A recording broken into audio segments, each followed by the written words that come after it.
So today I'm going to go into the sort of mechanics of how this phenomenon works. I mean, we've seen what happens on the surface. It's a trope, right? Like the male shaman who's powerful, and he has this like this aura of power around him, and he's practicing. He's doing so. Oftentimes he's a ceremonialist, doing psychedelic ceremonies, although not necessarily. Sometimes. He's practicing for a while, and then all of a sudden one woman comes out and denunciates him and said, oh, he sexually assaulted me during a ceremony, or he sexually assaulted me after the ceremony. And then one brave woman comes forward and denounces him. And then this sets off like a Me Too chain reaction, where like all of a sudden like a dozen other women come forward and say, yeah, over the years, and then you learn that over the years, like over 10 years, he's like sexually abused like dozens of women. And so it's like, what's going on here? Like what's actually happening at an occult level? So something I teach in this class is occult science, like about esotericism, alchemy, and shamanism. So I'm going to just actually kind of break down what's happening.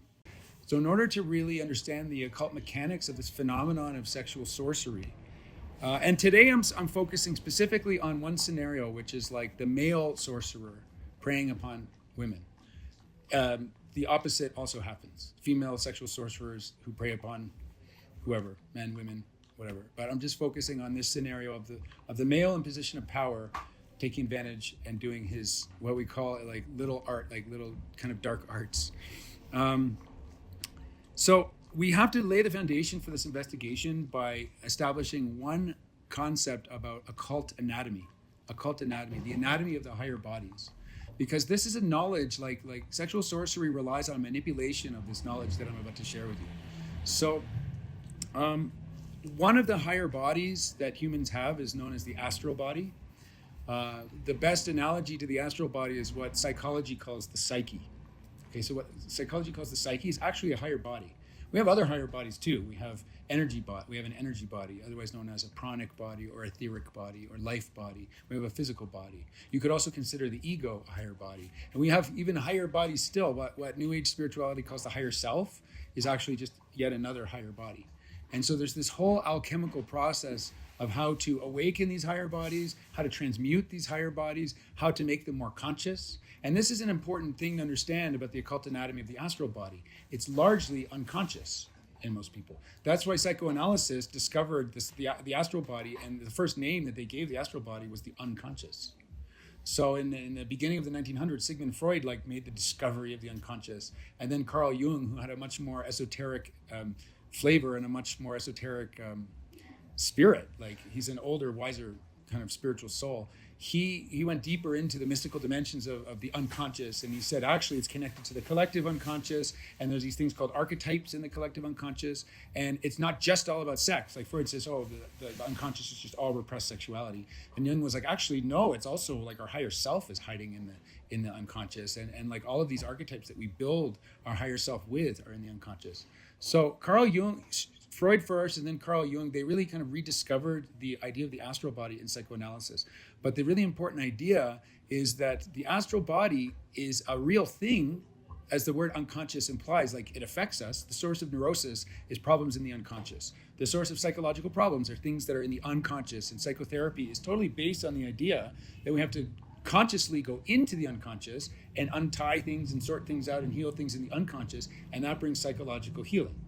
So the implication there is that the astral body is a real thing. The unconscious is a real thing that affects us. It's just that it's fragmented from our ego.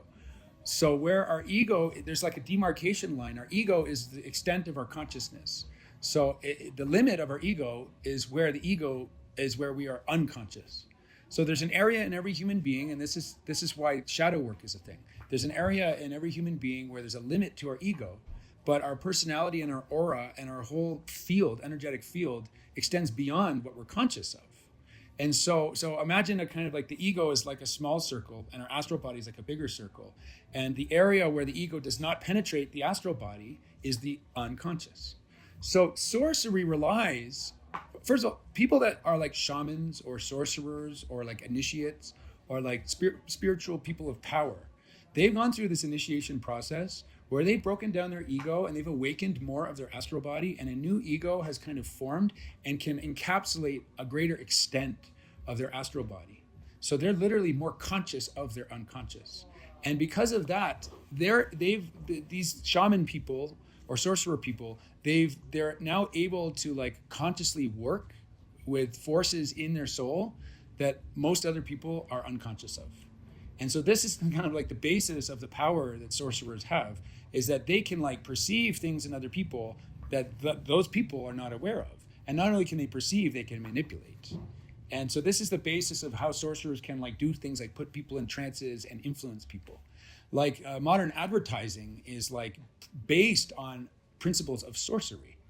Like they have little things, images and little messages and things that bypass the ego and go into the astral body and do little alchemy in the astral body, poke at things, stimulate things, kind of conjure things, conjure images, conjure desires. This is the kind of sorcery of advertising. So this is the basic thing. We have an astral body. We're largely unconscious of it. And as we go through initiation, we become more conscious of our astral body. And this is something that psychedelics do. That's why the word psychedelic is a really good word. It's actually accurate. Psyche and delic means manifest. So like the psychedelics actually make manifest our astral body. And that's largely unconscious in most people. So what psychedelics often do is they awaken and bring into consciousness parts of our soul, parts of our psyche that are previously unconscious. So people are mostly unconscious of their astral bodies. So this is just to recap what I just said. Shamans and sorcerers are more conscious. They can work consciously with these hidden powers and then manipulate those who are still unconscious of these parts of themselves. So now let's get a little deeper into the anatomy of the astral body. The astral body has like an anatomy, an occult anatomy. Part of it is the kundalini and the chakra system. Okay, so if you wanted to draw, like, what does an astral body look like, more or less? You would draw like the chakras and then an aura around it. So the whole chakra system is not just the astral body. It actually penetrates these two bodies. It penetrates. It's made up of the astral body, but also the life energy body. The life energy body is like also has a chakra system. So, and there's like an imprinting process that takes place. So this is how like emotional things take place in the astral body. All the stuff of our psyche, like our fears and our desires and our hopes and dreams and our pleasures and ecstasies and pains, and notably traumas. Traumas get stored in our astral body. So if there's a trauma that happens in our sexuality, it happens in the chakra area of our astral body, but that can even imprint on our etheric body, and then that can lead to a spiritual a blockage, an energy blockage. And then that energy body imprints on our physical body, and that can lead to a sickness, or so there's these three levels of imprinting that take place. And shamanic healing is kind of based on this principle of imprinting. Shamans are specialists of the astral body. They've awakened their own astral body, and they're able to consciously use the superpowers of their awakened astral body to go and do work on the astral body of others. So the healing that shamans do is on the astral body. But then the healing work that's done there imprints on the energy body, and then that imprints on the physical body. So you get through this imprinting process, work on the astral body can manifest as physical healing through this imprinting process. So part of the astral body is like the kundalini, our sexuality, and this is a key point in the study of sexual sorcery. Our sexuality is contained in our astral body. Our desires are contained in our astral body. Our attractions are contained in our astral body. When two people are attracted to each other, it's because there's something in one astral body, the other astral body, that is magnetizing to each other. So when we have an attraction, a sexual attraction, that's an issue and a matter that's happening in the astral body. So to get further into the anatomy, there's a part of the astral body that can be called, there's various names I can call it. The most general name I would say is the sexual daemon. Not demon, daemon. D-A-E-M-O-N. I'm distinguishing the word daemon from demon. They're not the same thing. Daemon is like a kind of, it's not quite a spirit, but it's not quite, it's really like, it lives in between spirit and matter. This is a tricky concept to explain. The alchemists had a word for it. They call it the mercurial spirit. And in Brazil, they have this concept that's highly developed. They have special names for the sexual daemon. They call it Exu for the men and Pombagira for women. And it's you heard of caboclo? Caboclo is a spirit. It's different. Caboclo is a Brazilian term in Brazilian shamanism for a disincarnated spiritual being, because Brazil was traumatized by rubber tappers, like Portuguese like monsters that came in and like enslaved and raped and did a bunch of sexual enslavement and raping, and it gave rise to like a new mixed breed of like natives and the mix of native and Portuguese. And so native Portuguese mixed breeds are called caboclos. And they have often in the past become like shamans and become like awakened spiritual beings. And so now in the current world of Brazilian shamanism, it's possible to work with these disincarnated spirits, and they have spiritual powers. It's not the same as Exu and Pombagira. So I'm going to describe a little bit the nature of this archetypal sexual daemon. Carl Jung called this the spirit of the unconscious. The alchemists called it the mercurial spirit. This is the secret of alchemy. If you understand this really evasive concept of this daemon, you can understand the deeper secrets of alchemy and how to do shadow work and how to do transmutational work. This is the kind of presence that is involved in synchronicities. This is the presence that is involved in positive chemistry between people, when two people are like drawn to each other, like this kind of magnetism. But what happens when you flip one side of the magnet? Like the two sides of the magnet that attract each other, but you flip one side of the magnet and you can't even put them together. Try as you will, they won't even touch. You're like, ooh, ugh. You can't put them together. So the sexual daemon, or the mercurial spirit that is in every human astral body, it's like an organ. It's like an archetypal presence in every human astral body. It has this magnetic nature.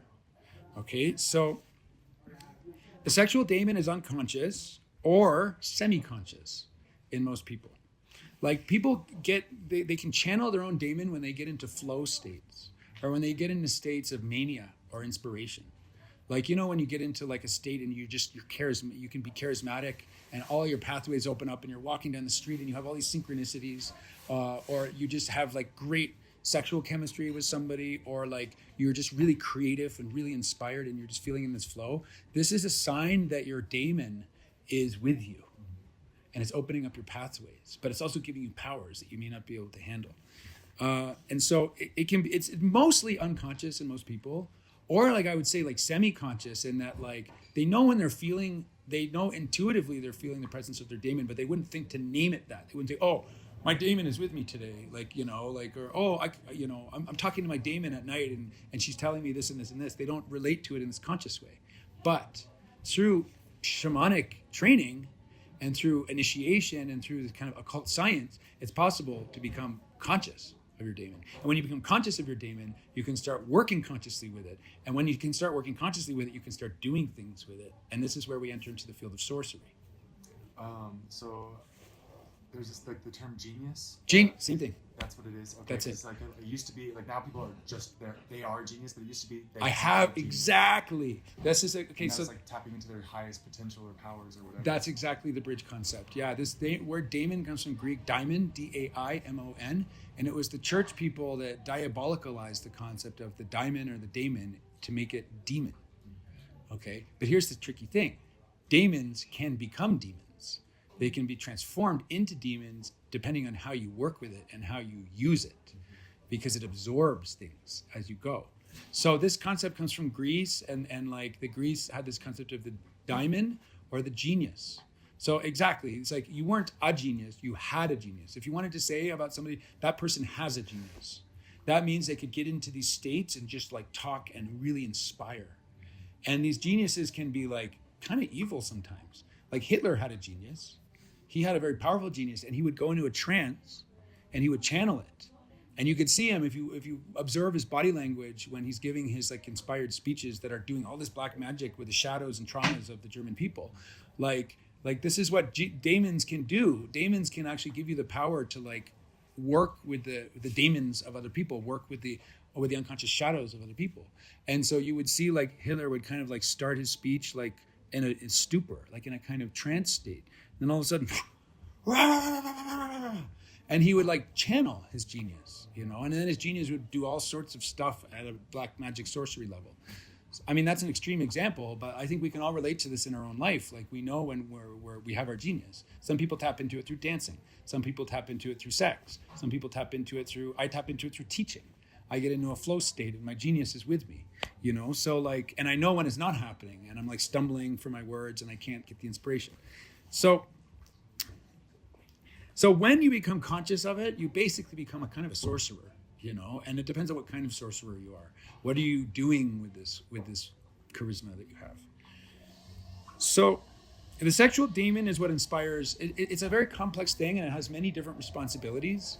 Like in one regard, it's like your guide of psychological development and shadow work. Okay, so something I've covered in other classes. I speak about this subject a lot because one of the things I teach here is like the occult science of alchemy. And in a nutshell, the occult science of alchemy is learning how to work consciously with your daemon in order to bring about transmutation in your astral body. So one of the things that the daemon is responsible for is showing you your own shadow. It's a guide. If you know how to work with it properly, it shows you your own unconscious. It's like a mirror. And it's not just in you. The whole thing about the daemon is that you project it. You experience it in a state of projection. So you can experience your own daemon through other people that are like showing you your daemon back to you. Because I said most people are unconscious of their daemon. So when they're unconscious of it, they experience it automatically in a projected form. So it's an agent of shadow work. It's where you can experience your own unconscious projected into your environment, and your daemon is the messenger. And if you know how to listen to it properly, you recognize the projection.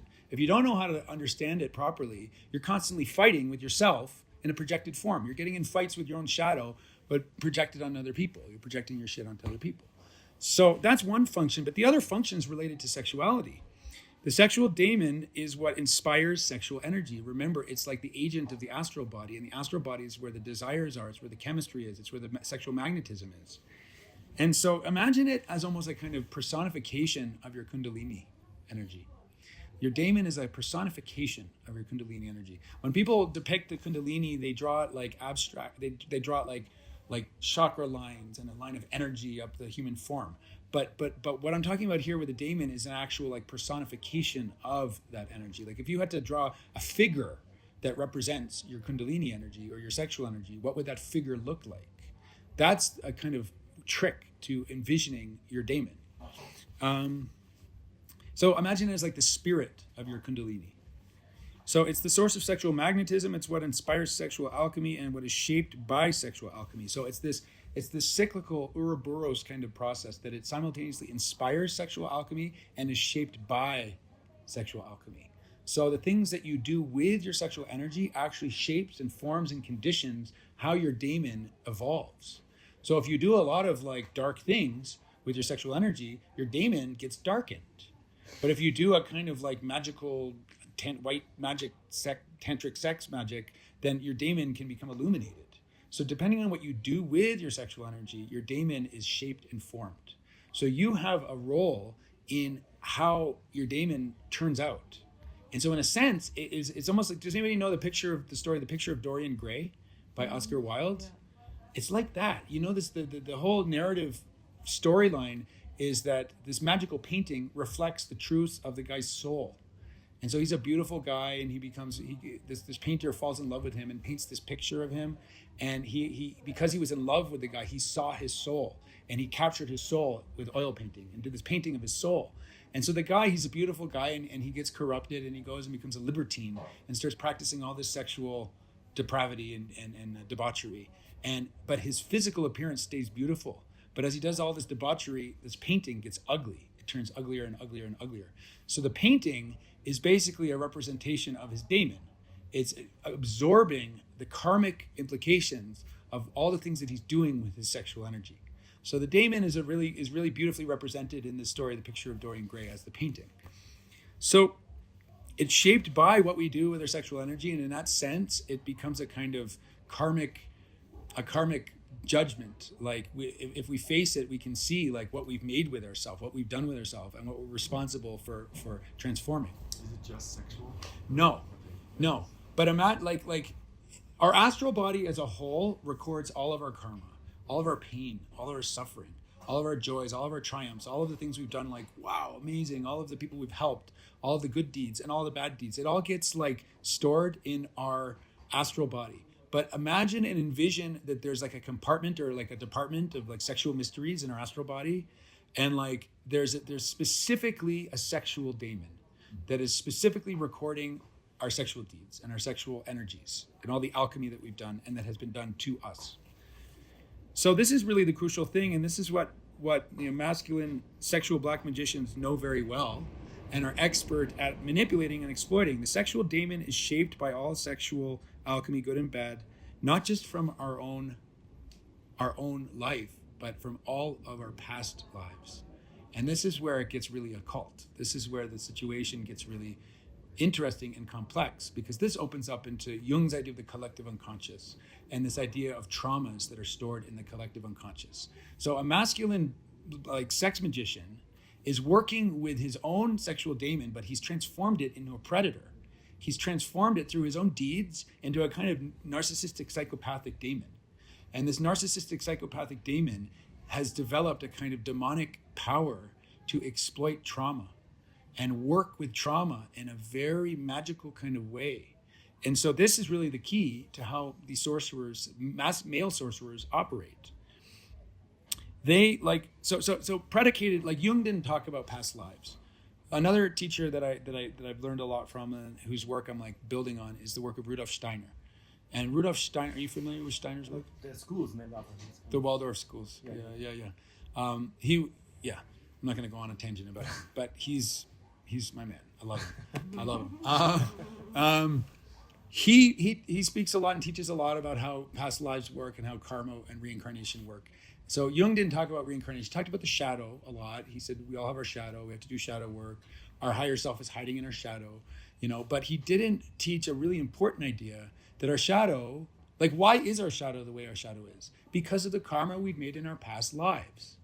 So if we were like, a lot of men in the past have been like soldiers, let's say. They've had to fight and kill and be killed. They've been killed on the battlefield. And their dying moment was hacking limbs off with swords and then getting their limbs hacked off with swords. Like this has been like how a lot of men throughout the ages have died, So let's just say that you had a past life as like a soldier. When you were very violent and murderous and you killed a lot of people.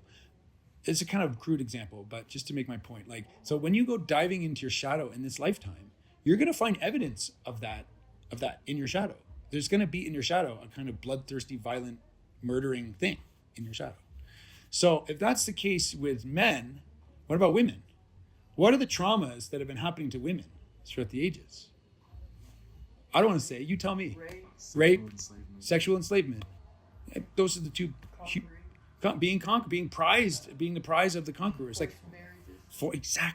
Forced marriages, rape, sexual enslavement, being made into a prostitute, right? Or put in situations where they choose prostitution, like sexual work, like sexual slavery, or a lesser form of it is like voluntary sexual work. Dying in childbirth. And what comes before that could also be involuntary impregnation. So imagine getting raped and then dying in childbirth. So these are the accumulated traumas in the collective unconscious of the female, And so remember I said the daemon is formed by everything that has happened in this lifetime. And so what are some of the things that happen to women now in just one lifetime? Sexual abuse, sometimes even as a child. You can be sexually interfered with as a child. Or wild party girl stages where lots of alcohol and sex with strangers could even happen. So there's lots of things that can happen just in one lifetime alone. And then on top of that, all of the things that have happened throughout the centuries and millennia. And imagine now that this all somehow gets stored up and accumulated in the daemon of a woman. And so the daemon starts to activate usually in puberty. And so something that can happen is when a woman starts to sexually awaken in puberty and starts to get sexual desires, those sexual desires are a lot of the times being informed by how the daemon has been formed over the millennia and over everything that's happened in the previous 15 years of life, or 14, 12 years of life. Here's the thing. Male sex sorcerers are working with their own daemon that has become demonized. Because they've cultivated a kind of predatory habit or predatory behavior. Their daemon is now like a demon. And this demon has this kind of ability to clairvoyantly perceive the daemons of the women. And they can see what has shaped the daemon of the woman. They say, oh, that woman's daemon has sexual slavery in it. I can see that woman's daemon appears to the male demon with a collar on her neck. Oh, she's a sex slave. Okay, great. She's submissive. I can just tap right into that and exploit that. Or that woman's daemon has a rape trauma in her. And so the demon of the male sorcerer can see that and gives the male this kind of ability to bypass the woman's ego and work directly with the daemon of the woman. And that is potentially a source of really good sexual chemistry, but in the case of women that are unconscious of their daemon, what happens is the demon puts the woman under a trance, because this is something that demons can do. They can actually shift and alter the consciousness of people. They put the woman into a kind of sleep trance, and her ego kind of goes to sleep. And then when her ego goes to sleep, the demon bypasses the ego and works directly with the daemon of the woman. And that's when all of these sorceries can really happen. That's when like the woman starts to get like bewitched and put under a kind of trance where she feels compelled to do all these things and she doesn't know why. So I just have one question. Yeah. So when you are born as a woman, that means you inherit the collective demon of women, basically. I think everybody inherits the collective shit of all of humanity. Okay, yeah. You know, like, I mean, you also inherit the collective demon of men. Okay. Women have a part of themselves that's a man. Like, this is a classic Jungian idea. Like the man has an anima in him, which is like his inner soul woman. And then the idea of this kind of model of psychoanalysis is that when a man falls in love, he just projects his own anima onto the woman. And then he has all these expectations because he expects her to like live up to his own projection. And then when the woman shows herself to be a sovereign being, it frustrates the projection, and then the fights begin, you know? And likewise, like a woman has an inner man that's been formed by her father, that's been formed by, but it's also been formed by all of the patriarchal impulses throughout all the ages. So sometimes a woman's anima is like a dominating patriarch or like a cruel dominator. And she often will like project that onto a partner or want to project that onto a partner and gets mad when the partner is not worthy of that projection. And so it leads to fights and disappointments and cat ripping on each other and things like that. So I think we all basically have both in us. But like in particular, we're talking about the dynamics of magnetism and attraction. And so when it comes to dynamics of sexual attraction, sexual magnetism, the sorcery works with the polarity of the opposite sex. So the male sorcerer works to simultaneously hook something in the female's own shadow, her daemon shadow, but he's also working by like kind of resembling something in the woman's unconscious that she's desiring, like her animus figure. Like maybe there's an imprint, because if women have been getting dominated by cruel patriarchy for thousands of years, then there's an imprint in the daemon of the woman to desire that. This is where we get into things about like BDSM. Like why do women desire to be dominated?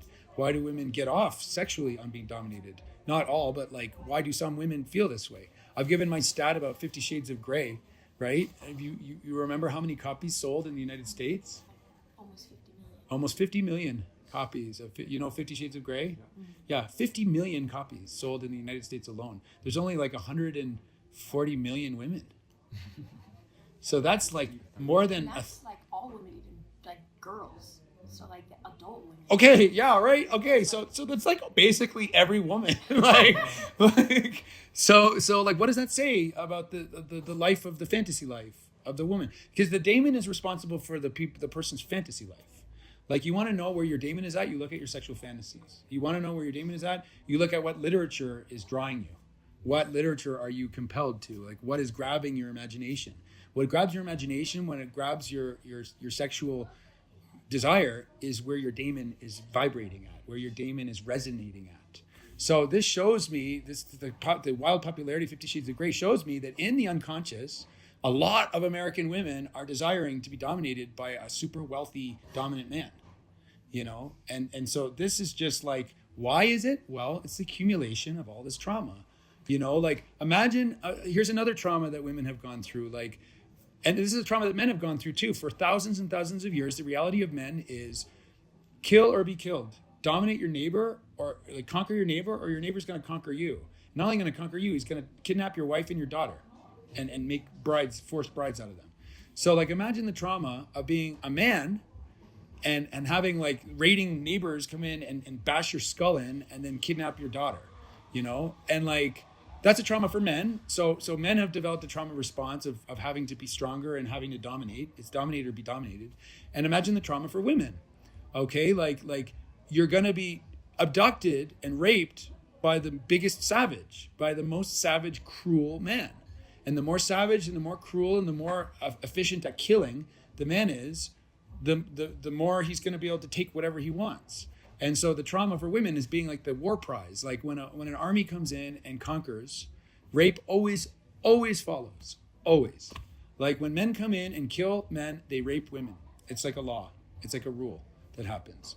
And so this is a trauma for women. And so like imagine that fear and terror of watching your husband being murdered and then being kidnapped, you know, and then raped or killed, but usually just raped and forced into being a bride or a baby maker. So that would evolve a certain kind of like compensation response of like being attracted to the most dominant male. Because if you're attracted to the most dominant male, you have more security. You don't have to fear. If you're already the possession of the dominant male, you don't have to dread and have this terror of all of these things happening. Like if you're already the bride of Genghis Khan, you just have to worry about getting raped by him, but you don't have to worry about watching your family get murdered by him. So there's this thing, all of these desires that are in the unconscious of human beings have been shaped by trauma. That's just a basic, important idea to understand. It's been shaped by trauma, and these daemons are specifically the part of the astral body that has recorded it and expunged it and can now reflect it.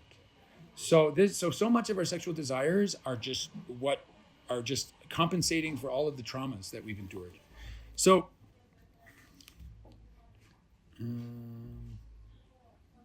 okay, so this is the exact thing, this trauma is exactly the thing that sexual sorcery preys upon, takes advantage of, and exploits. And it's not necessarily the male sorcerer that is consciously doing this. Male sorcerers are working with their daemon, and their daemon is like their shamanic ally. And their shamanic ally tells them things, but doesn't even necessarily tell the shaman these things, because they have a symbiotic relationship. Once somebody goes down the path of sorcery, their spiritual allies become kind of symbiotically connected to them. And it's like they become one in a way. And like they feed off of each other. Like the sorcerer's daemon provides the sorcerer with lots of women, and the man, he has sex with the women, and then the daemon is feeding on the sexual energy. So it's this like kind of symbiotic relationship they have, and they keep each other's racket going. So this is why also the daemon is very good at avoiding detection. So they developed a kind of survival mechanism, because the sorcerer's daemon relies on working invisibly in order to be really effective. And so what he ends up doing is he gives the shaman all these powers, but then he hides behind the shaman. So people can't really see the demon, the demonized daemon. They can't see it. And the daemon is making it all the shaman like, oh, he's super powerful. He has all these powers. He has all this knowledge. He has all this sexual charisma.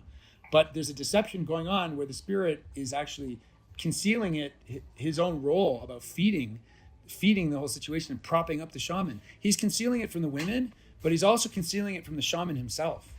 So the shaman often thinks, it's me. I'm the one. I'm the master, you know? And this is how shamans, they get master complexes. They think they're like masters. They're not masters. They're black magicians. But oftentimes they're being deceived. So the worst kind of sexual sorcerer is the one who's fully conscious of what he's doing. Fully conscious. Fully conscious the daemons working for him? Fully conscious. He's making offerings to it. He's making blood sacrifices to it. He's using plants. He's casting spells. He's doing like fully conscious black magic. These exist. These people are scary. But the most part is charlatans that are deceived.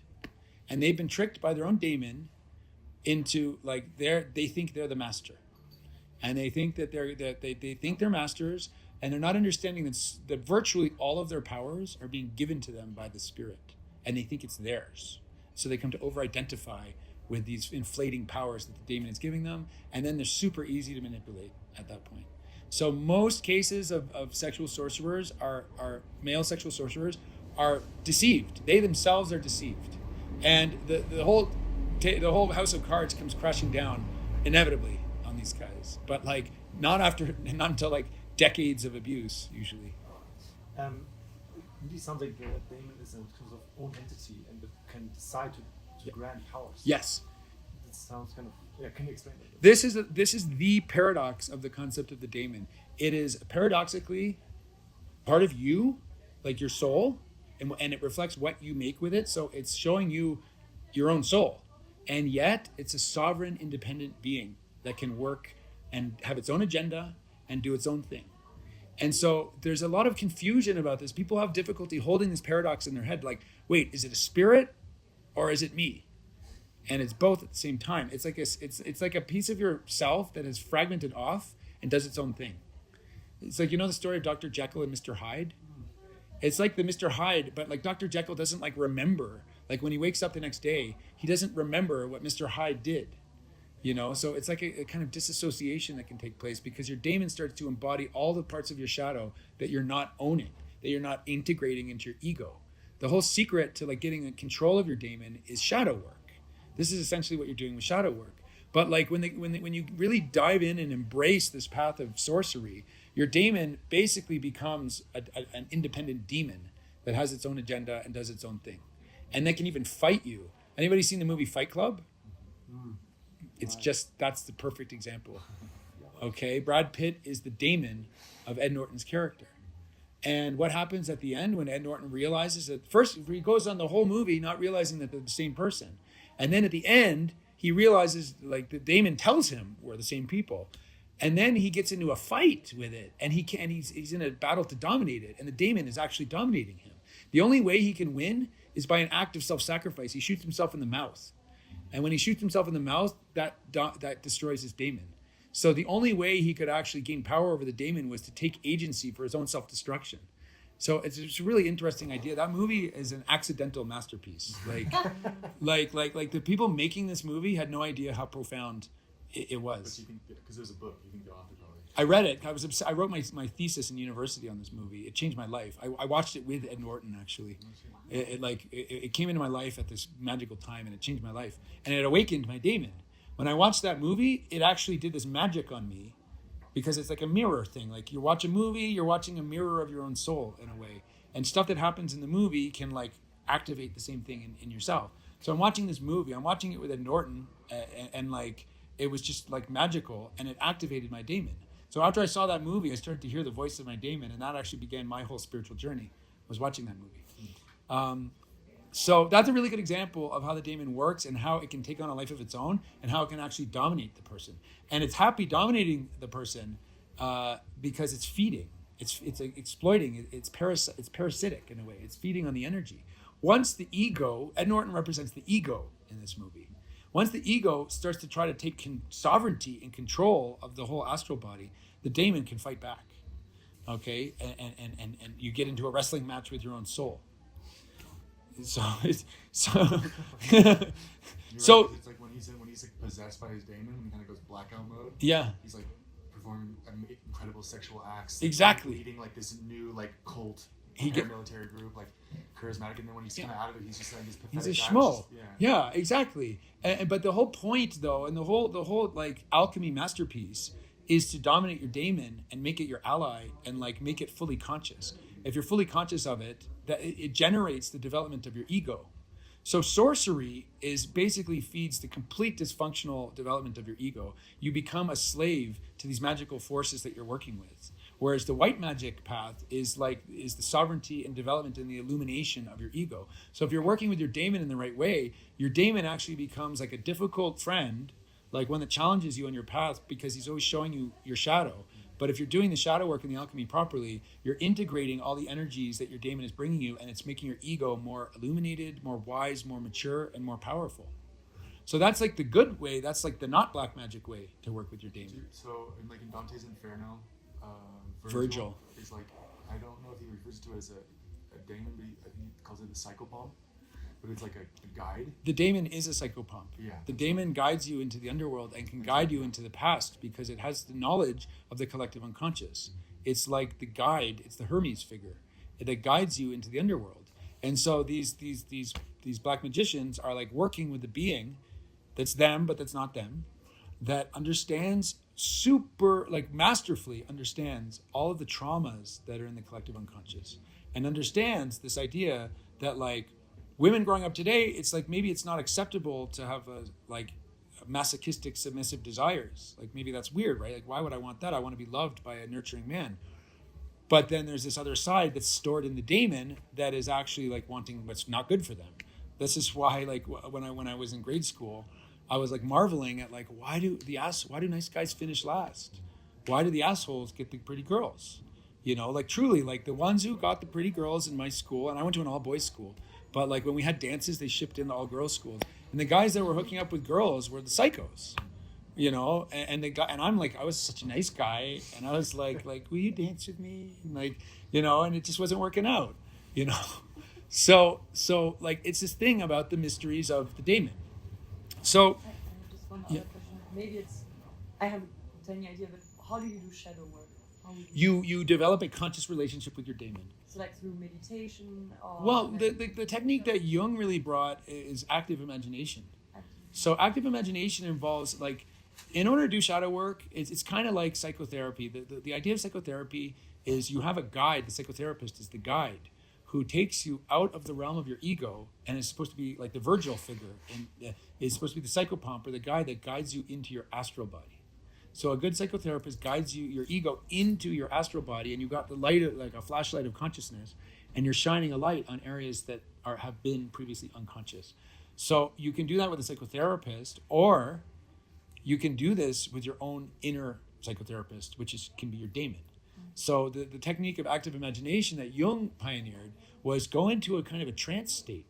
You go into a trance state through various techniques. Like you can meditate to go into a trance state, but it's not a pure meditation. And like you're not supposed to like suspend your thoughts. You're supposed to dive deeper into your thoughts, go into your fantasies, go into the images that come up. And when you do this active imagination work, your daemon can present itself to you and can start talking to you and can start showing you things. If you write a little note to your daemon, you can do magic too to do shadow work. If you write a note to your daemon, say, I'm addressing this to my daemon, my mercurial spirit. Show me where I'm repressing my sexual desires. Write that note, sincerely me. And then you like write that note, maybe light a candle or burn it to make it as like an offering, and go to sleep that night and watch what dreams you have. Okay, see what comes up in your dreams, or see what synchronicities you have the moment you walk out of your house.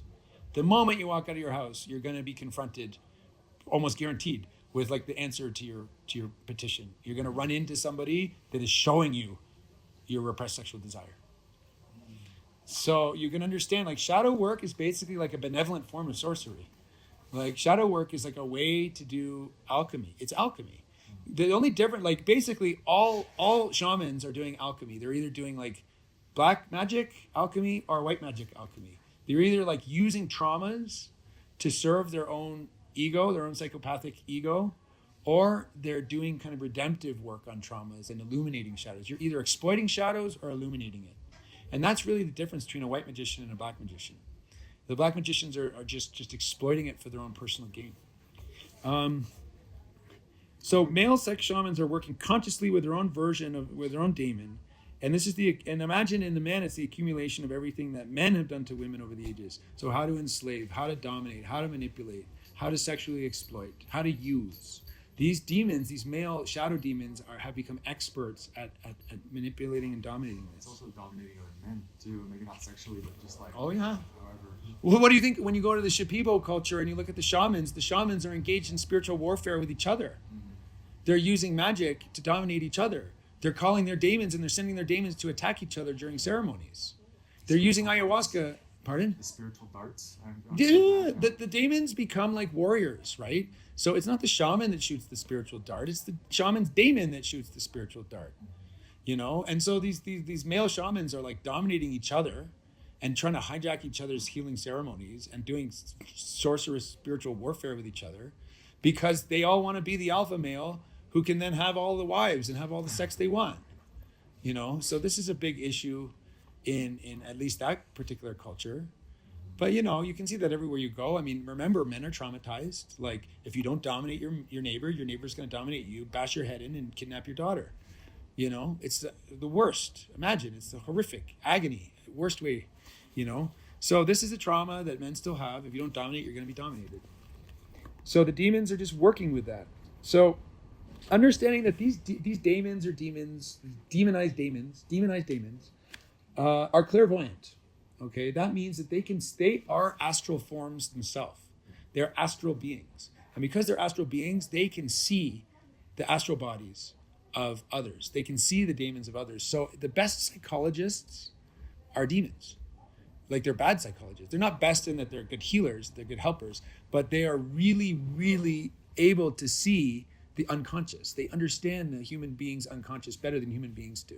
So demons are actually like evil psychologists who are able to see people's blind spots, see people's unconscious, and work in that space and totally manipulate and exploit that space. So let's bring this back to the issue, though, specifically of the scenario of like male shamans preying on women, because this is a real problem, especially like anywhere that medicine work is being done. It's a problem. So they can see the female daemon and they can see the traumas that are formed it, and then they can exploit it. So what happens? The shaman uses his sexual daemon to seduce. The daemon can induce a trance and thereby bypassing the woman's ego. I think I covered this. And work directly with her daemon. Now, if the woman is unconscious of her daemon, then she goes into a kind of submissive trance, a kind of trance where like they lose their agency, and they get like they just kind of like go along with what the dominant demon is telling them to do. And could that also be disassociation? Yes, this is So a form of you leave your body and your well, your ego leaves your body, but what's there is your daemon. So like your own free, like your own, the part of you that's responsible for having free will can leave your body. And this brings up a really complex idea about what kind of trauma are you making, what kind of karma are you making if your ego is vacant? Because the ego is what makes the karma, right? So I don't understand how this works, but it's an ego dissociation. And so what happens in the typical scene is, and this is why these types of male predators, they often work with psychedelics. They're often ceremonial shamans, because guess what? Like most people are like most people, men and women, but let's say women. Most women are unconscious of their daemon, but psychedelics activate it. But they get activated, but there's still an ego dissociation. So if a woman is like taking psychedelics, she's been unconscious of her daemon for her whole life. She takes a big dose of psychedelics, and there's a male shaman there that's like calling and magnetizing her daemon. Her daemon can awaken, but it's not integrated into her ego. So it's like her alter ego. It's like if she's been like a good girl her whole life, but she's been like repressing her bad girl, her sexual bad girl, the shaman can just go like bring it up, conjure it, and then because there's no ego, there's no good girl, bad girl integration that's happened, the daemon, like the bad girl daemon of the woman, is basically going to do what she wants to do, regardless of what the ego of the woman wants to do. So if the daemon of the woman has been I don't know, prostitute in past lives, or has been a witch or sorceress, or a rape victim, or all these things, that daemon, when it gets activated and it's not properly integrated into the ego, it's going to do what it knows. It's going to do what it's always done. It's going to have done to them what has always been done to them in the past. So if it's submissive in the past, it's going to be submissive when it gets conjured by the shaman. The shaman has the demon that says, look, you got a submissive bad girl there. Go, swoop in, take advantage. And so like the shaman like puts the woman into a trance with his daemon. Her ego gets kind of disassociated, and it's just her daemon there. And the daemon is just there to relive the trauma. If you're not doing good redemptive trauma alchemy, the trauma is just going to keep repeating. The past is going to repeat. It's not going to heal. It's not going to break the cycle. It's just going to repeat the cycle. And so the shaman predator is causing the trauma to just repeat. And so he swoops in, he takes advantage, he puts in a trance, he dominates, he puts a spell, he has sex, and then the woman maybe snaps out of it, maybe the next day, or if it's an affair that starts maybe months after the affair ends, months after the shaman kicks her away because there's a new woman that shows up, right? Like he kicks her to the curb, and then he gets with a younger woman or something like that. And then suddenly she snaps out of it and said, what did I just do? What just happened? Oh my God, I've been raped. And then she automatically thinks sudden because, and it's true how it feels. Her ego feels that she's been raped, but actually it's not that clear because there's this gray area of trance and spells and sorcery at work. And so you can't take it to court and say he raped me, because there's no actual evidence of being forced, because the woman kind of got magically induced into submitting. And so how do you legally enforce this when a sorcerer is doing this kind of work? So there's a degree of disassociation, with the ego out of the way, and the magician can manipulate based on trauma. So we're dealing with basically the essence of trauma exploitation. The demonized sex daemon, male sex daemon, is expert at exploiting the traumas of the past. So as we covered already, some of the big traumas of the past are submissiveness, a woman being dominated, just abducted by a warring conqueror who picks her up and drags her to a hut and rapes her. Being chosen, another trauma is like the desire to be chosen by the dominant male. That's not so much a trauma, that's more of a shadow. But the shaman is usually the alpha male, right? And so he's doing a ceremony and there's all these women there and the shaman chooses you. And then he chooses you and he chose me, and that's another shadow where the sorcery just can just easily work on that and manipulate that. And another shadow is the desire to be initiated. The desire to be initiated by a man of knowledge, or to desire to be initiated by a man of power, the desire to be taught something or initiated into your womanhood more, something like that. So all of these are just raw materials for manipulation that these magicians are experts at exploiting. But here's the thing: it's really made complicated. All this is made complicated by the fact that the sex sorcerer has a lot of sexual charisma, and to put it really bluntly, is really good. Is good at having sex, has good sex, gives a lot of pleasure to the woman, brings her to all these kind of magical orgasms and things like that. When a man is working with his sexual daemon, he gets powers to give crazy orgasms and to unlock these hidden things that women have that they're yearning to be unlocked, maybe consciously, maybe unconsciously, yearning to be unlocked. And the black sex magician, he can just go and suddenly unlock all this crazy potential in the woman that's been hiding in the unconscious. So that's really complicated. When a woman gets seduced by a sexual sorcerer, she can sometimes have the best sex of her life. And that in and of itself really complicates the situation, because then what happens with really good sex comes falling in love, infatuation, attachment. People, when they have good sex, they get attached, unless you're doing crazy disassociation stuff. And so, it's a kind of form of orgasm sorcery. And that's the thing. And this really complicates things. This leads to a big story that the male shaman tells himself. I'm healing the woman. I'm unlocking her. I'm liberating her sexual potential. I'm actually I'm initiating her into her true sexual power. That's the story that the shaman tells himself. And so he justifies all of this predatory behavior. Justifies it. And writes himself a license to do whatever the hell he wants. And it's not just the story that the shaman tells himself, it's the story that he uses to pitch his penis to the woman. He's I'm going to heal you. I'm going to unlock your potential. I'm going to show you your orgasmic potential. I'm going to give you the best sex of your life. I have a question. I don't know if yet the time for it, but there are also people who do this without being a shaman or believing they're shamans. Yeah. Who just do it unconsciously. So yes. How about this? Is this then just the same story? It's the same mechanism. Unconsciousness. Exactly. It's the exact same mechanism. I'm giving you the exaggerated form of what happens with men who seduce women. All men who seduce women. Every human has a daemon. And every daemon, every genius, remember the daemon genius, same thing. Every genius is more intelligent than the guy's ego. And so when you got a guy who's just good at what are some of the phrases chasing tail or whatever, a guy that's good at sleeping with women. He's using ways. The art of seduction is all about bypassing the ego and working with the daemon. And so this is what all men are doing, And so I'm giving the exaggerated case study, but it applies kind of universally. And the difference with the sorcerer and the dude who's just a womanizer is that the sorcerer is consciously doing magic and the womanizer is doing unconscious magic. And you would say in all cases something is feeding on it. Yes. So there's no positive in it. This is what leads to the psychopathic pattern of seduce and destroy, or seduce and discard. It's a vampirism. The male daemon, the dark shadow of the male, is actually feeding on the conquest, and then gaining power. The more that the man seduces, the better he gets at doing it. So he gets in this vicious cycle where he becomes a serial seducer, and just starts doing more and more and more and more. And as he does it, he gets better and better and better at sex. And so it just becomes this vicious cycle of unconscious sexual sorcery. Is that a hand? Yeah. Yeah. Can you give an example then, now the white magic shaman, because he's not impotent.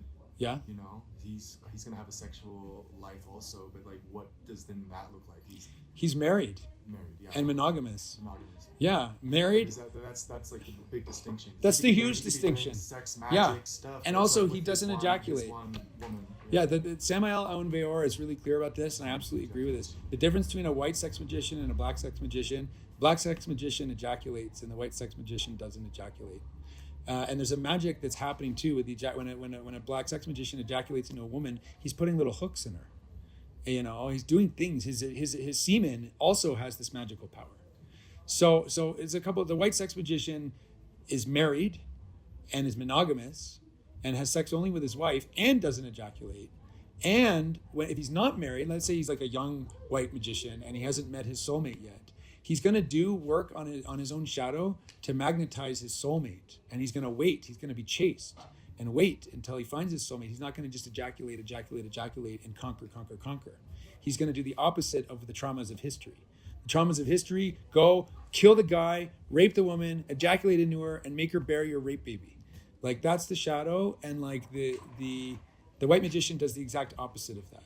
He magnetizes his soulmate to him, and it's like he's specifically magnetizing his priestess wife, like his alchemical spiritual partner. And he doesn't have sex until he meets his priestess wife. So there's like a real deep spiritual wisdom behind the conservatism that was kind of hijacked by the Catholic Church about no sex before marriage.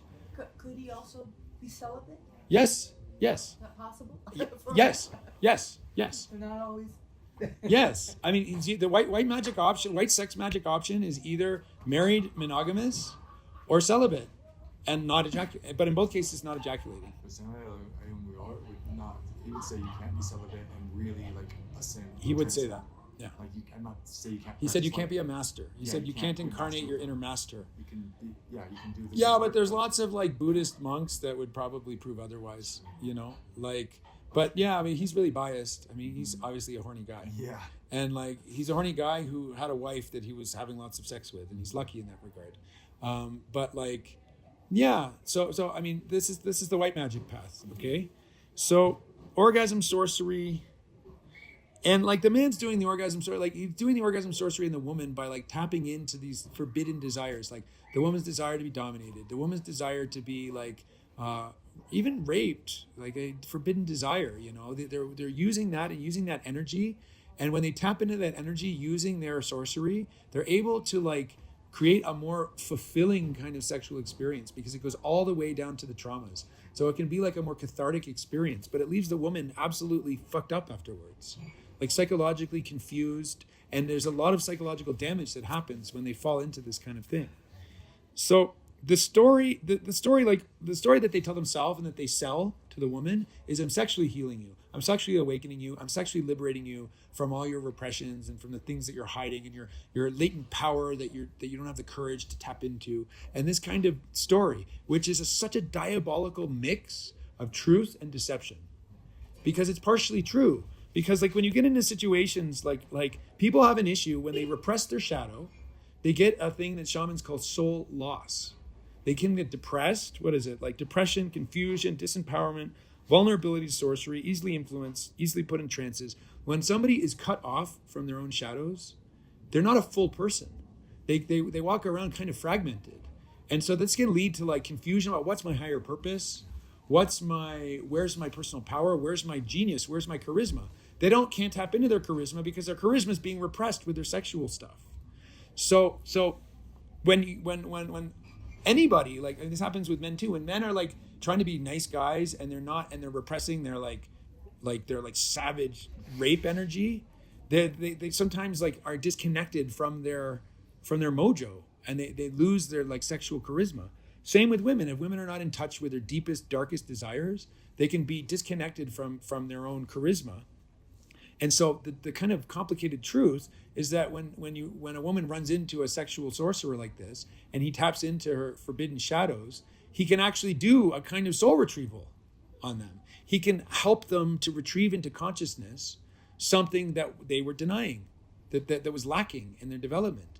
The problem is he retrieves it into consciousness and then abuses it. He doesn't retrieve it into consciousness and then marry it. Like the white magician, the good guy, he can activate this in his woman and then marry her, and then create like a vessel around it so it all gets transmuted in the marriage vessel. Whereas the sorcerer activates it, and like has sex with it, and then discards it, and leaves his dirty demon energy in it, and then discards it. But Andrew, isn't marriage really a concept that comes from the patriarchy? Here's the thing. I'm glad you brought that up. Who wants marriage? Marriage, here's the thing. It has become, like, this is what's so complicated, and this is another thing that really intelligent demons play on. And one of the things that really intelligent demons have played on is amping up. First, they create demonic patriarchy, but then, because they're so smart, they create the rebellious solution to it, which is free love. And like, there's demons feeding free love as well. So there's such a racket going on with these super intelligent demons, because the truth is, if you trace the spiritual origins of marriage, it's actually alchemy. It's the divine marriage. It's the most noble image. It's how you find enlightenment. It's how you find the philosopher's stone. It's how you achieve immortality. You know, so the original archetype of marriage is the most noble and divine thing. But it has been stolen by demonic patriarchy and turned into a tool of enslavement. So women end up rebelling against the wrong thing. They end up throwing the baby out with the bathwater. They're throwing out monogamy, they're throwing out marriage because all they've ever seen is the abuse of it. But actually the other solution is another black magic trap too. How about just celibacy for a woman? Well, I mean, like, Staying away from it, just so there's really clever devils online that are like voices in neo-feminism that are speaking about like so there's a really interesting thing happening in the scene, in the spiritual scene, right? Like you had like, you know, a woman's empowerment is like she can have sex with whoever she wants, no consequences. Birth control is liberating. Right now you can have sex and not have to have babies. So women's empowerment, yay. But like that's actually like tricking women into falling into these kinds of traps. But then the other reaction to that is like a return to celibacy, a return to chastity. So there's now like a movement of like women reclaiming the nobility of chastity. And I call it like finding your queen. Like a queen only will have sex with her king. And this is like, there's alchemical wisdom, because the alchemical marriage is the king and the queen uniting with each other. The king and the queen in the sacred marriage. So the queen consciousness is like, she will only have sex with her king. But then the tricky Luciferic kind of other side is saying, that's just a more fancy, subtle way of repressing a woman's sexual power. You know, it's just woman's enslavement with fancier language. So there's like a real assault on the wisdom of alchemy here. The wisdom of alchemy is what you're saying. Celibacy until you find your king. And if you don't find your king... There are people that are alive that associate sex with love. What a concept. I know. What an old-fashioned I don't want to romantic engage concept. in pleasure. I want to engage in intimate love. Lovemaking. Yeah, I remember that. It's like, I don't want to fuck, I want to make love. That's what they say. And like, there's actually deep spiritual wisdom in that. That's how to not fragment. Because like when you fragment, when you have sex without love, you're essentially fragmenting your daemon from your higher self. And then your daemon and your higher self become kind of antagonistic to each other. And then this split gets kind of amped up. And then the woman, or the man in the case, they have on their one side they have this like virgin whore complex, where the virgin is like, I want to only make love to my king, and then the whore is like, I can do whatever I want, I can have sex with whoever I want. And the actual goal is for those two to be united, and the only way they can be united is in a single monogamous alchemical vessel. So okay, so the tricky thing about this, and the thing that the sex magician relies on, is the fact that like there's truth mixed in with deception. And to some extent, he's kind of doing a soul retrieval. To some extent, he's kind of healing. If the woman is not in touch with her own sexual shadows, he can actually like tap her into that. And that can be the step one of a sexual awakening process. But it's not safe to do that sexual awakening process outside of the vessel of a monogamous relationship. So the black magician deceives through the fine print. He says, I'm going to awaken you. I'm going to sexually awaken you. But he doesn't tell you, I'm going to like kick you out, or like throw you to the curb, or psychologically damage you in the process. So the sex magician is essentially a narcissistic psychopath, and shows all of the traits of a narcissistic psychopath. And these women basically just become ornaments to their own kind of psychopathic ego. So this gets, I guess, to the real issue I'll be like, okay, Andrew, fine. Like, I understand these mechanisms. What do we do about it? You know, like, okay, what's the solution? So the actual solution is kind of simple just to present. Like, I can say, here's the solution. In practice, it gets more complicated. But the solution is that the female daemon needs to be awakened, made conscious, and then illuminated or transmuted, because the daemon is carrying all of the traumas of the past. So the daemon needs to be alchemized. It needs to be awakened, brought into consciousness ideally in a non-traumatic way. Sometimes it happens like in a traumatic way when a woman falls for a sex magician, and like, guess what? Now your daemon is awakened, you know? It's still not too late to turn it around and like turn it into a victory. It's like kind of like the necessary snake bite that initiates the shamanic initiation. So, but ideally it does not get awakened in this traumatic, psychopathic kind of way. Ideally it gets awakened by a loving partner. But it needs to be awakened, made conscious, and then transmuted.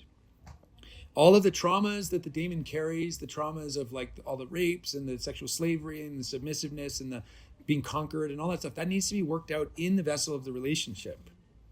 So first, awakened and liberated, and second, healed, transmuted, and retrieved into consciousness. Now, as I said before, psychedelics are actually tools of awakening this daemon.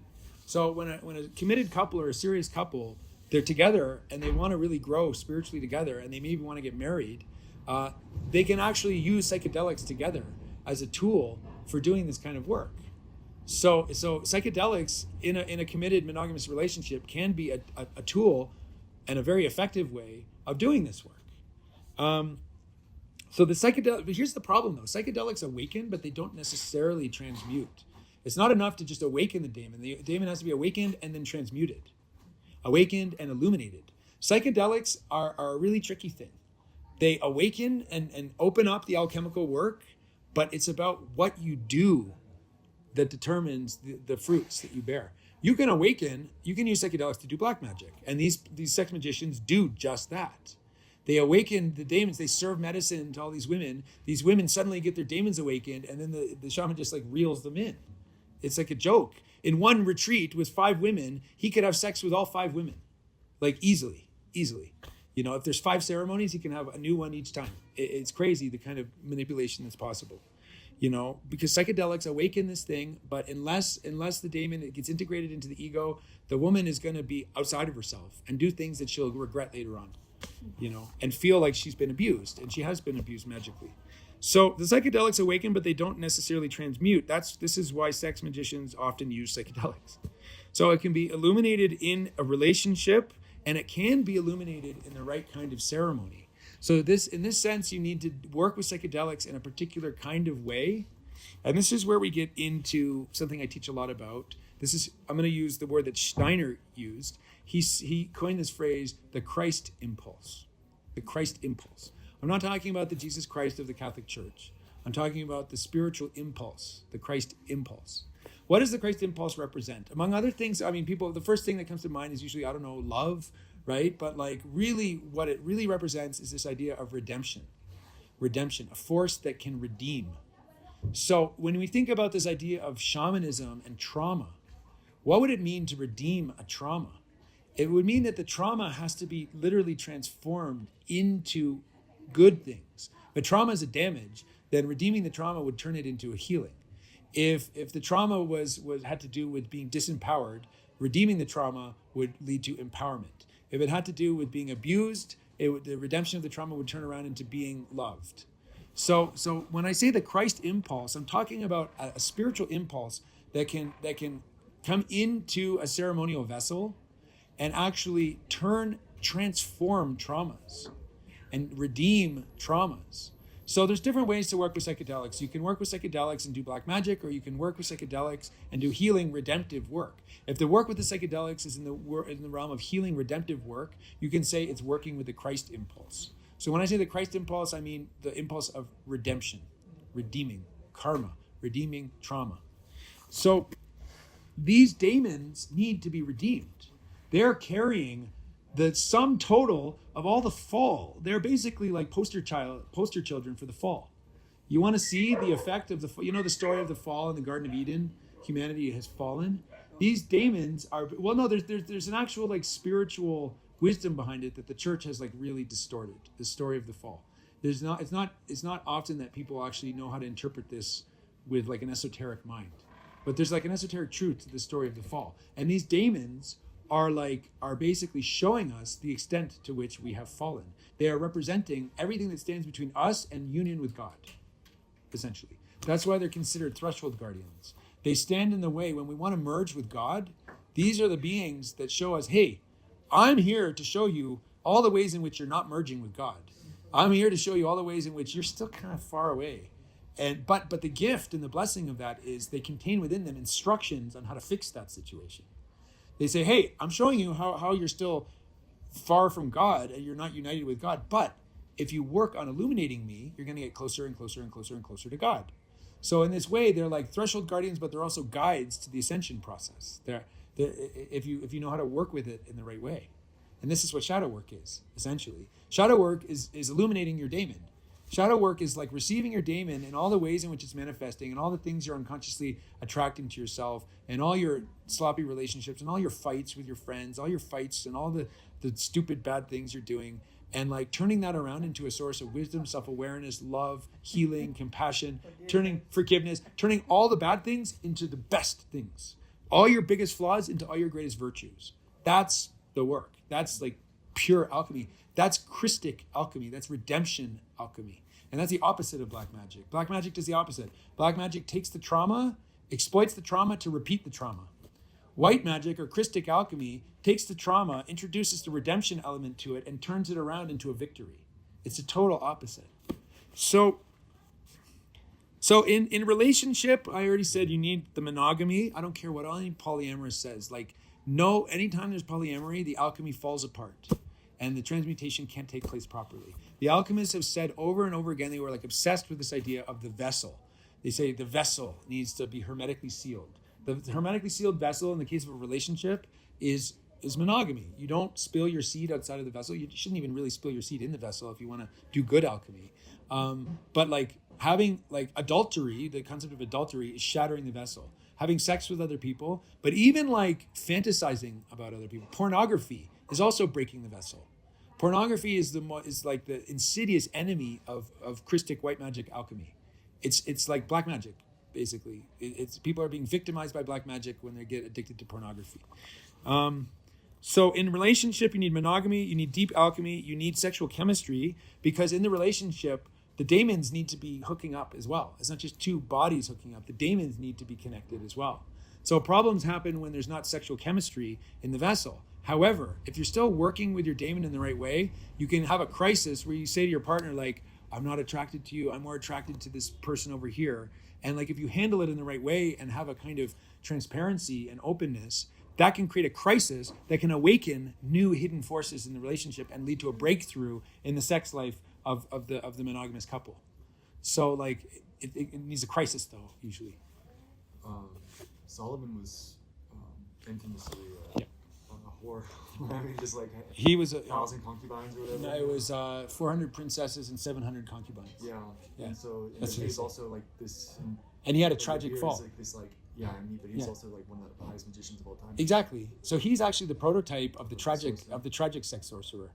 He had a calling to work with the Christ impulse, but he didn't have the teachings of white magic alchemy. He didn't apply the teachings of white magic alchemy, and so he ended his life in ruins. And he's a tragic figure. Like he lost everything and his kingdom fell apart. He presided over the kingdom of Israel at the peak of its power, when everything was united. After him, everything fell apart. It split into Judea and Israel. His sons were not able to carry on his legacy, his good legacy, and he lost everything because he didn't have a vessel. So he's actually like the cautionary tale. He's like the amazing cautionary tale for those who would aspire to be like white magicians. Because he was a magician, he was a wizard, he was a wizard king, he was a philosopher king, but he didn't practice the alchemical art, and so he lost it all. Also, I just have a question more about daemon. Is there anything good about it, or like, is there any good in it? Yes, it's a source of creativity. It's the source of like your good moods, your good energy, when you're feeling connected to your higher purpose, Your daemon is the messenger of your higher purpose in this world, because your daemon records your karma, and your karma is inseparable from your higher purpose. Yeah, it's what contains your mission, basically, in this lifetime, and what you need to, like your story in this lifetime. Your daemon is your guide on your hero's journey. It guides you on your initiation process. So if you know how to work with it consciously, it can be a very, very powerful guide to your higher purpose, your inspiration, your genius, your charisma, and like basically the source of ultimate fulfillment in your life. So it's a real like double-edged sword. It's like an angel devil. Like it's a devil in as much as it's forcing you to look at your karma. It's forcing you to look at your shadows. It's putting you at a test where, are you going to repeat your traumas from the past, or are you going to turn a new cycle and choose a different path? So it's kind of like the trickster at the crossroads of your destiny. And it is the trickster at the crossroads of your destiny, and it's showing you like your shadows, and it says like, what are you going to do, Mr. Ego? Like, are you going to use your ego and choose a different path, or are you just going to go passively into just repeating the shit that you've done before? You know, so it's a bit amoral in a way. Like it's a guide, it's a friend, it's an ally, but it's not going to save you from yourself. In certain sense, it can like actually trick you. It's testing. It's a tester, but it's helping you. It's not going to save you from yourself, but in a way, it is saving you from yourself, because it's going to like basically keep tricking you until you snap out of it. I'm reading a yoga book now, and it's right now talking a lot about patterns, and it seems very similar. It's like you're going to keep presenting with these same patterns. Until you choose, yeah. But the minute you choose to go against the pattern, then it like shifts everything. Yeah. Towards liberation. Yeah. So until you've developed the ego strength to choose a different path, this trickster guide is basically showing you your ego's blind spots and how you keep falling for your ego's blind spots. But every time you get snagged on that, it hurts. But through that pain, you get more self-knowledge. Anybody that says you can get self-knowledge without suffering is trying to sell you something. Like self-knowledge, right? Yeah.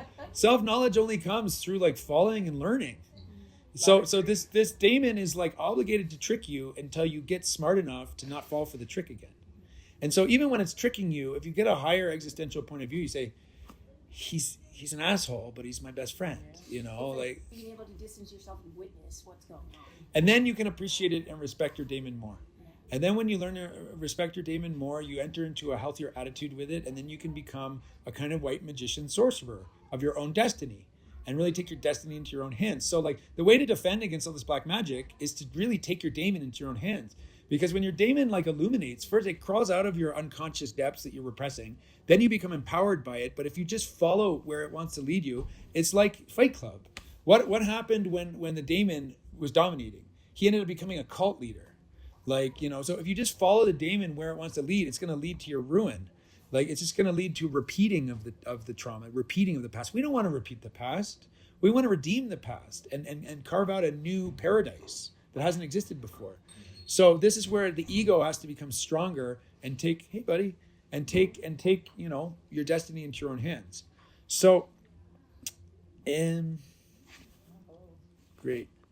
So in terms of, I've spoken in other classes about the figure of Mary Magdalene, because I'm talking about like the case of like the female, like what do women do? I can talk about men in another class mostly, but I'm speaking mostly about women.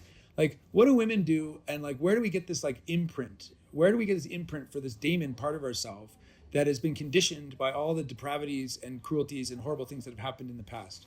Women need an imprint that has the Christ energy, the Christ impulse in it, but that can like actually imprint on the feminine daemon. There's something very unfeminine about churchianity and about Christianity. The feminine mysteries have been gutted from it. So there's no like how do we integrate the Christ impulse into the feminine underworld? And so we need a kind of like specimen case to do that, to bring this Christic impulse into the mysteries of the feminine sexual underworld. And like that's where the figure of Mary Magdalene comes in. She has these both things going on, where she's a kind of bridging shaman figure, where she has this Christ impulse in her, but is able to bring that impulse and imprint. Alchemy is all about imprinting. Imprint that impulse into the feminine daemon that has been previously imprinted by the fall, that has been previously imprinted by all of the traumas that have happened.